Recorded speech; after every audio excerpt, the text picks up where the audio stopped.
This is Southern Cross News with Rachel Williams. Good evening, everyone. A new hurdle looms for the Mount Wellington cable car project, with the Hobart Council Committee rejecting any use of city-owned land for the development. The company says it's now considering legal advice on whether the aldermen have shown bias and should be removed from any future decision-making about the project.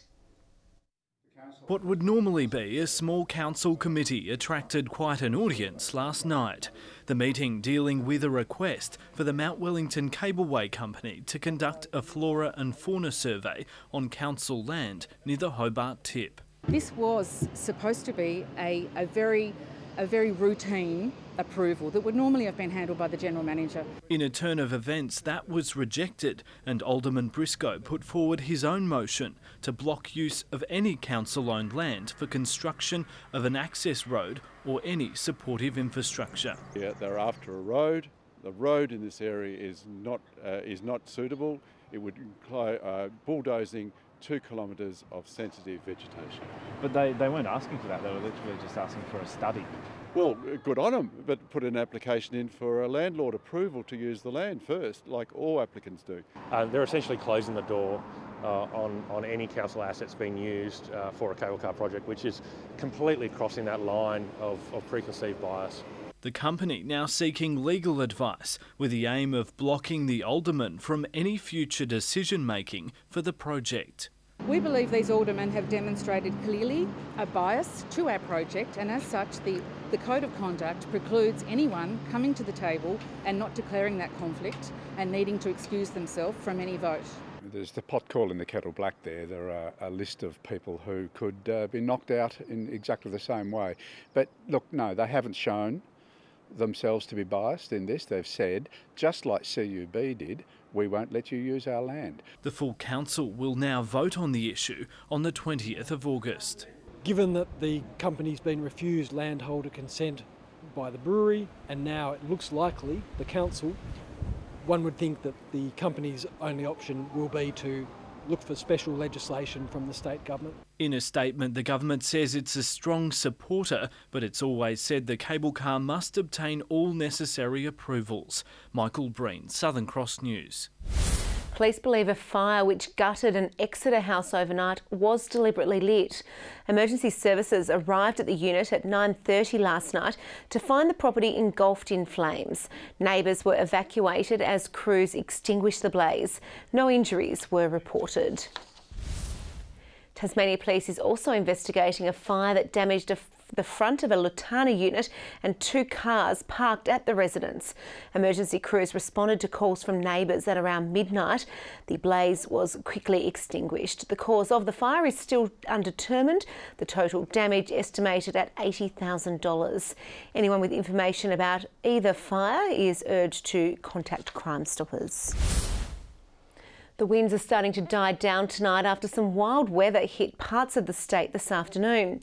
The severe winds brought down trees, whipped up waterways and also caused disruptions for airport travellers. These powerful winds ripping through parts of the state this afternoon, speeds measuring up to 100 kilometres an hour. These chilly gusts have been creating fierce swells in the rising water. Yeah, it's absolutely common to get these strength of winds coming through Tasmania at this time of the year associated with cold fronts. We're also getting some weather-related rising of the sea levels associated with high tide this evening. The blustering winds causing trouble at Hobart Airport. Passengers waiting for flights and bags as delays continue to pile up throughout the day. I'm waiting for luggage to come through, so been here about an hour and a half now. How long have you been waiting for? Probably about an hour and a half now, so it's been a long afternoon. But it's good news for the weekend. Once this front comes through this evening, winds will die down considerably and stay not too bad throughout the weekend. Are expecting winds to start to increase Monday evening as another front's approaching to come through on Tuesday. Ruby Kamain, Southern Cross News. National Senator Steve Martin wants a Senate inquiry to explain what he says are unfair price differences between QantasLink's Launceston and Devonport routes.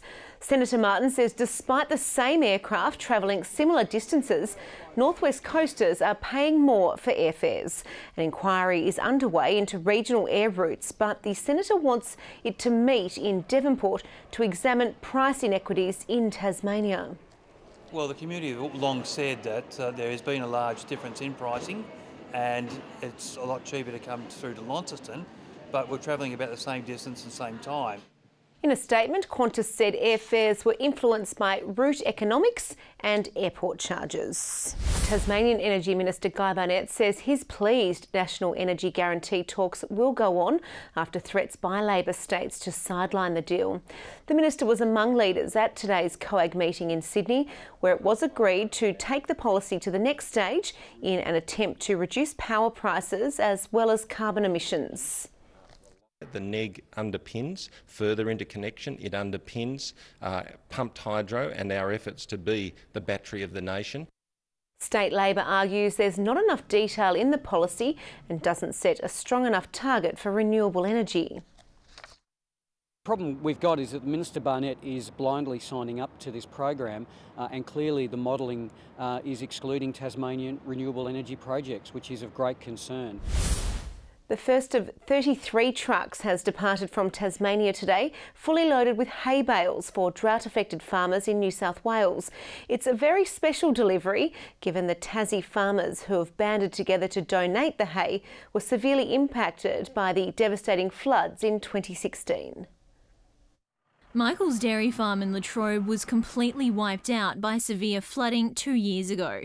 He's now only just back on his feet. Lost all our pastures, fences, water troughs, irrigation pumps, irrigators, everything was completely either destroyed or seriously damaged. Rebuilding from such loss has helped inspire him to give back to other Aussie farmers in need. He's one of many across the state who've banded together to get 1,100 hay bales donated for drought-affected farmers. It's probably one of the worst things that's probably hit the country. Being a farmer, your heart goes out to those people and it goes out to the livestock. We're dairy farmers and I see people trying to milk cows in dust bowls. $16,000 has also been raised for transport costs, with many donating their time and fuel. Yeah, when you see, the photos of what they're putting up with on the mainland compared to the rain that we've had down here, I suppose if you can help and you're in a position to, why wouldn't you? Packed to the brim, each truck will carry between 20 and 25 bales, with one of these able to feed roughly 20 cattle for one day. This is the first truck of 33 that will be leaving Tasmania over the next 3 to 4 weeks. It's aiming to help dozens of farmers in drought-stricken New South Wales. Another 2 trucks will be loaded up to leave tomorrow. For more details on how to donate, head to our Southern Cross News Facebook page. Jessica Moran, Southern Cross News. Pressure is mounting on the state government to explain its involvement in the Angela Williamson saga, a day after Labor referred Health Minister Michael Ferguson to police. Labor is calling on the minister to say if he passed on private health details to Cricket Australia after Ms Williamson was sacked for expressing her views on access to abortions. The Health Minister can easily resolve this matter by responding yes or no. Did he pass on private and confidential information about a person's health status? The Health Minister insists he only discussed details already on the public record. He was due to appear at a Science Week launch in Launceston today. However, a spokesperson said he didn't attend because he was at a meningococcal briefing. National Science Week has got off to a messy start today in Launceston, with Mentos added to soft drink, making for a very dramatic explosion. The old favourite is just one of many household experiments conducted to encourage children to be more involved in science. If ever science was going to be fun, it's this week. We've got lots of hands-on activities for all ages. Science Week kicks off tomorrow and runs until August 17. Now look at the day's business and finance news thanks to Tasplan, your local super fund. Australian shares have suffered a late slide with energy and material stocks falling, while the Aussie dollar has hit its lowest level since January 2017 amid worries about Eurozone bank stability. The ASX 200 index has dropped by 19.3 points. And a short time ago, the Australian dollar was trading at 73.1 US cents and 110.97 New Zealand cents. With the battle for a top 3 position heating up, footy fans can expect a fiery affair at Blunston Arena tomorrow between flag contenders Clarence and Glenorchy, while Launceston will look to continue its red-hot form against the Tigers side with nothing to lose. Many saw Clarence as North Launceston's biggest threat approaching September, until the Blues sent a stern message to the competition last weekend, comfortably accounting for the ruse. And we just couldn't quite get on top of them and allowed them to play their game style. Hopefully we've learned from that. After some brief soul-searching following the 34-point loss, focus quickly shifted to this weekend against another side that's beating on the door. Probably been a while since we've won a heritage game at Bellerive. 5 or 6 years, I reckon. So, yeah, it's important that we bounce back after last week. The Pies appear to be hitting their stride at the right time after jumping into second spot on the ladder with a 75-point drubbing of the Tigers. This one's, extra special in that there's so much on the line, double chance, top 2, all that sort of stuff on the line. So, should be a great game of footy. Kennedy taking little notice of the Roos' most recent result, preparing for the home side to be back to their devastating best. There is always that risk when you've won a few in a row. And you come into a game against a team with their back to the wall a little bit, that they jump you. The Blues make the trip south to the Twin Ovals as heavy favourites following some blistering form. If you can get a jump on a side, you can then get opportunity to set up defensively and make it hard, and it puts the pressure on the opposition to play catch up for most of the day. But Lonergan says his men can ill afford to take the Tigers lightly, with the Kingborough boys desperate to finish the season off with some pride. We match up okay and against their game style, so that's what it comes down to. If we can take their game away from them, we give ourselves a chance to. To soccer, and South Hobart get the chance to keep their slim title hopes alive at Darcy Street this weekend, but to do so they'll have to beat the talk of the competition in Devonport, who are coming off a huge FFA Cup win against Victorian NPL side Northcote FC on Tuesday night. Have no fear, we'll go and try and play in attack and make a win, but obviously we're very much aware that we're up against a very good team. Devonport currently sit 6 points clear of third place South Hobart, with a win for the Strikers set to put the title race out of reach. Meantime, the Australian Emus have qualified for the 2019 FIBA Under-19 World Championships after winning through to the semi-finals of the Under-18 Asia Championships with a 36-point win over Japan. Tasmanian Trey Armstrong contributing to the cause in the final quarter, with the Aussies now set to face the Philippines for a spot in the gold medal match. And in just under an hour's time, the Hobart Chargers will be battling it out for a spot in the Seabull Grand Final, with around 3,500 fans set to pack out the Derwin Entertainment Centre for the side's preliminary final against old rivals Geelong in the biggest game of basketball the state has seen in years. We'll have all the highlights from the match and hopefully some celebrations in tomorrow night's sport. Good evening. 18 degrees today for Hobart, Launceston, Burnie and Devonport, all slightly cooler with a top of 15.